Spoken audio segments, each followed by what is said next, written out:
Buenas, ingeniero. En esta ocasión le vamos a presentar el avance número 3, el cual incluye el modelado de la base de datos con la normalización y el diagrama de entidad de relación, en cual el periodo de el avance está desde el 19 al 26 del presente mes.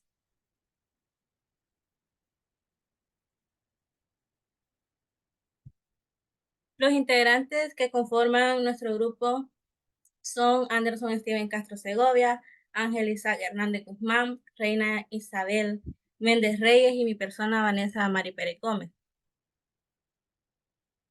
Como primer punto tenemos la agenda, ¿verdad? En primer punto tenemos el modelado de datos, que es la normalización, que son las acciones realizadas según la planificación.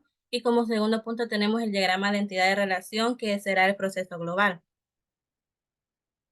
Seguidamente tenemos una descripción sobre el modelado de datos, que pues es la normalización, ¿verdad?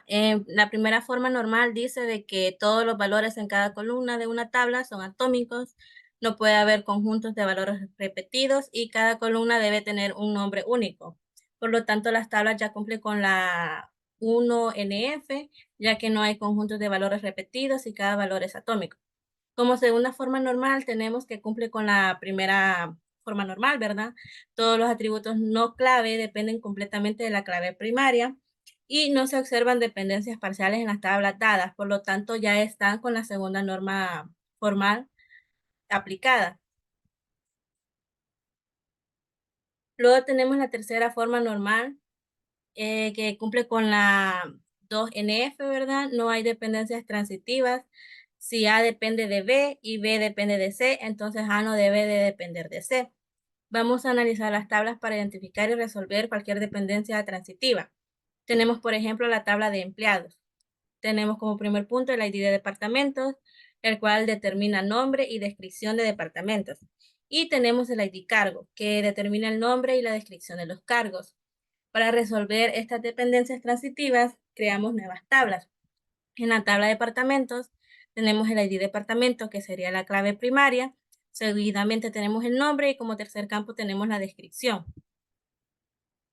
Luego en la tabla cargos tenemos como primer campo el ID de cargo, ¿verdad? Que sería la clave primaria en la tabla.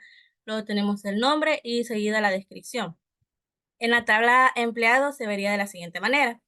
Como podemos observar, sería el ID, que sería la clave primaria. Luego tenemos los nombres, el apellido, el DUI, y tenemos el ID de departamentos, que sería la clave foránea hacia los departamentos. Seguidamente tenemos la ID de cargos, que sería la clave foránea hacia cargos. Después tenemos el campo de teléfono, status, create add y update add. En conclusión de la normalización, podemos decir de que hemos normalizado la base de datos hasta la tercera forma normal, la 3NF, dividiendo las tablas originales en tablas más pequeñas y relacionadas. Este proceso mejora la integridad de los datos, reduce la redundancia y hace que la base de datos sea más fácil de mantener y de comprender. Seguidamente mostramos el diagrama de entidad de relación, el cual hemos utilizado o nos hemos apoyado de dicho software que sería Lucidchart para poder crear dicho diagrama. También este está hecho en el sistema de PHP Miami.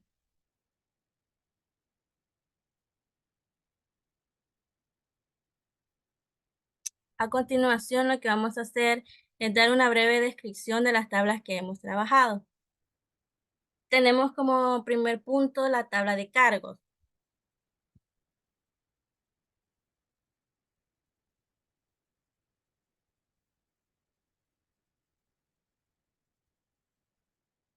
Vamos a hablar sobre la tabla de departamentos.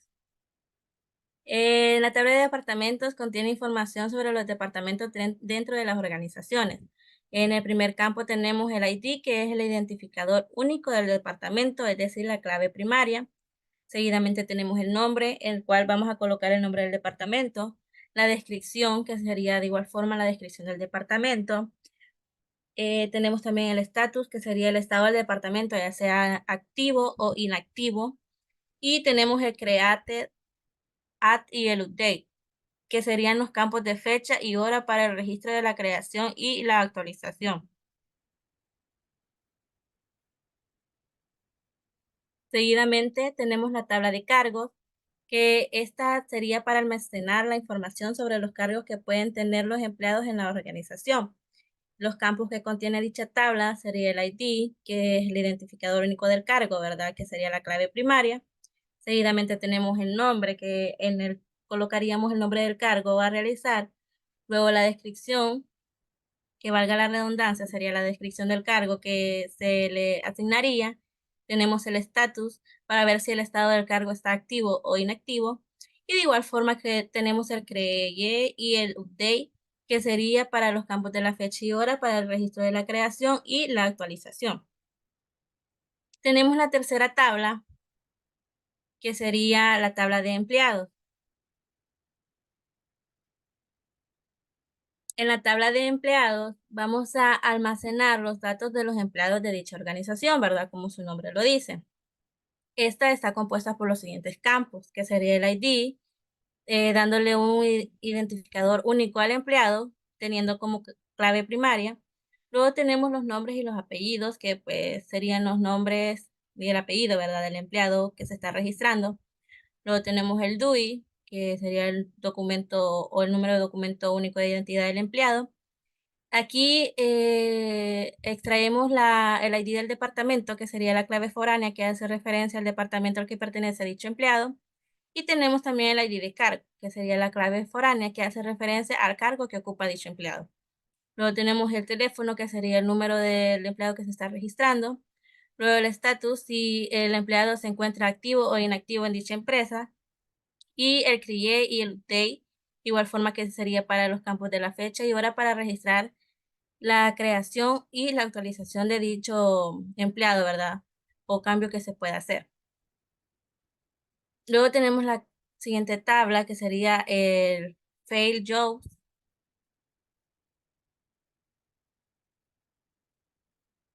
que esta tabla la vamos a utilizar para almacenar información sobre los trabajos fallidos en la aplicación. La tenemos en la parte de arriba.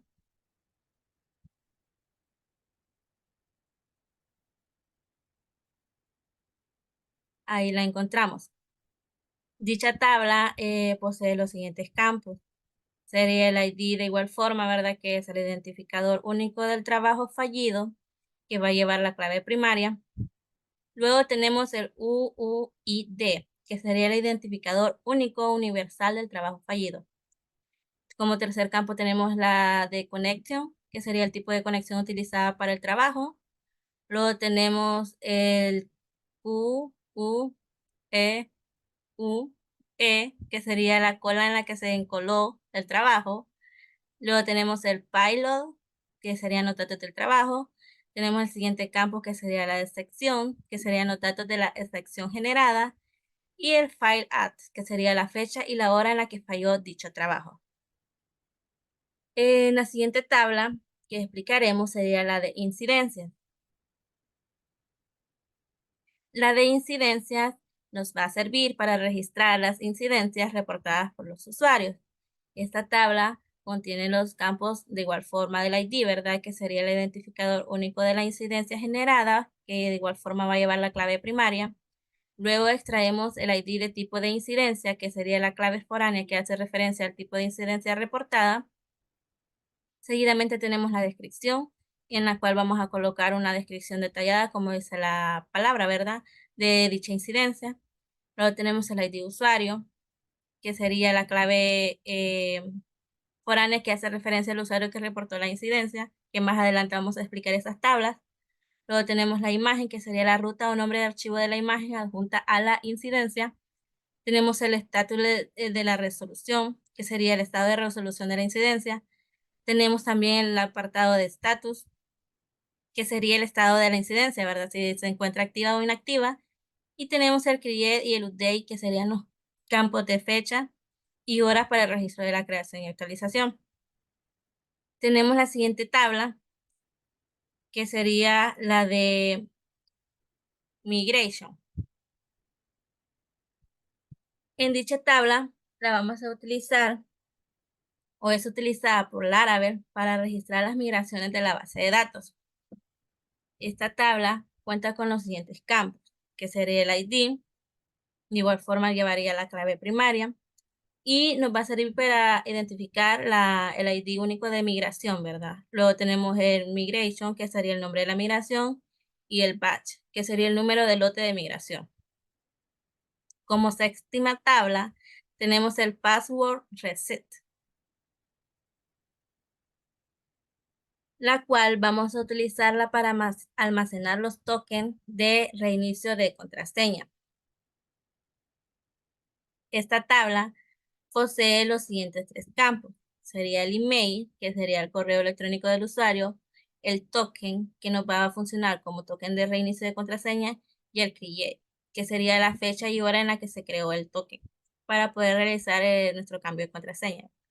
Luego tenemos la tabla número 8, que sería el personal access token, la cual tenemos siempre en primer lugar el ID, que va a ser el identificador único del token que va a llevar la clave primaria.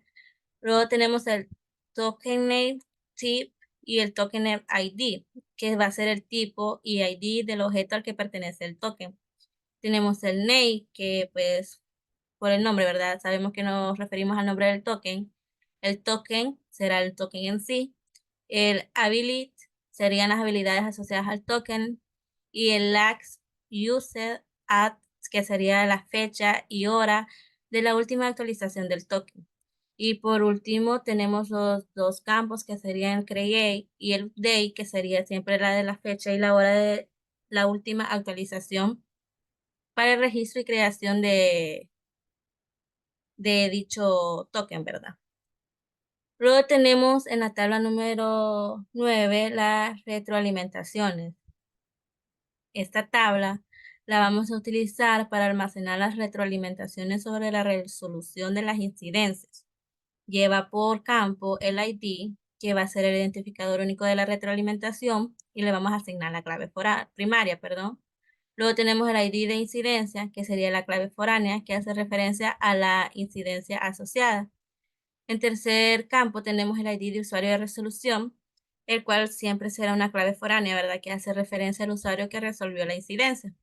Luego tenemos la descripción, que como su nombre lo dice, sería la descripción de la retroalimentación generada, el estatus de la retroalimentación, y el create at y el update at, que sería el campo de fecha y hora del registro de la creación y actualización.